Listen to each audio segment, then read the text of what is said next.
Are you checking your email or sending texts while you watch television this morning? Do you ever feel like technology is taking over your life? We decided to do a little social experiment, sending out our ABC News technology contributor, Daniel Seberg, to bust people using gadgets in inappropriate places. Everywhere you look, you see it. Fingers stuck on keyboards, phones seemingly glued to ears, walking while typing, and then falling. Face it, we are addicted to our technology, even using our gadgets in places where we really shouldn't. So we sent our tech contributor, Daniel Seberg, out to bust people. We're here at the Hard Rock Cafe, where hopefully people are dining and talking, but we're seeing a few people who are more preoccupied with their devices. Let's go have a look. At one of the first tables, Daniel spots 4 young adults, but nobody's talking to one another. Instead, they're just texting. You're texting each other? I do that with my mom. Like, me and my mom go out, I text my mom, like, right there. Right across from me? Yeah. Next, 2 women eating lunch together. One of them cannot stop looking at her phone. Does that bother you? Gotta stay connected. Not at all. Gotta check everything out. Is there anything you should check right now? No, not right now.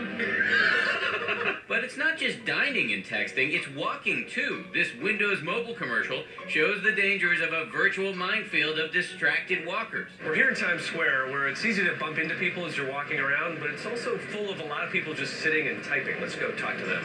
Daniel caught up with this guy who was texting and walking at the same time. Have you ever bumped into anybody? No. Are you sure? People bump into me. Oh, people bump into you. Yeah, And whose fault is that? It's their fault. You ever look left and right anymore, or is it like always like this? It's just like, that's what you gotta do. And then this guy tried to hide his phone when our team caught up with him. We're at the crossroads of America here in Times Square, and you're looking down at your phone. I'm one of those jerks that is somehow ridiculously addicted and missing the world because I've got this damn thing in my hand. And just like at the Hard Rock, this man is walking with friends but is not paying any attention to them as he texts away. Are these guys not interesting enough to talk to? You gotta be like, They're very interesting. You caught me this one time. And finally, in Central Park, arguably the most beautiful park in the world, nature cannot seem to compare to those tiny little screens. I just received a text, yes. Okay. But I'm in the park. Right, is I there mean, any- this is right, a beautiful sunny day. Should you be right, looking around, right, that sort of thing? Yes. And then there were those, of course, who were just too busy on their phones to even acknowledge our team's existence. Can you talk to us just for a second? Too distracted. Those reactions are hilarious. Daniel is here with us this morning. We should say he is a self-confessed recovering tech addict, and he's written a new book. I have it in my hand. It's about breaking the addiction. It's called The Digital Diet. He's here this morning with some tips. All right. So And Dan, I'm not perfect, by the way. I should point out that I still struggle with stuff occasionally, but I see the benefits from that, and it's absolutely worth doing. So practically, how do we break this addiction? All right, so there are lots of tips in the book, but I'll run through just a few of them. First of all, no tech turds. Okay. Now that is this. Can you say that on morning television? I think so. I hope so. Apparently Who said yes. it? It's All out right. there.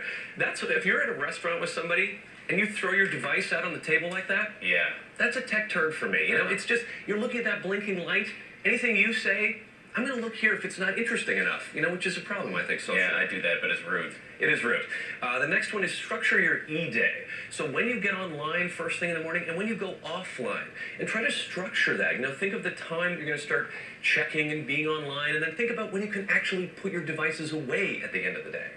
And then the next one, sleep device free. Okay, charge your devices anywhere except your bedroom, the kitchen, the bathroom if you have to, but keep the sanctuary of your bedroom away from all the gadgets. My wife made me move the BlackBerry charger to the other side of the room, and it's a game changer. It absolutely is. You may even get a better sleep. I do. You know, and finally, live your life in the real world, which, you know, I think so many people get caught up in what happens on Facebook and Twitter and social networks, and it almost doesn't happen for real until they post about it or something. It's a little bit weird.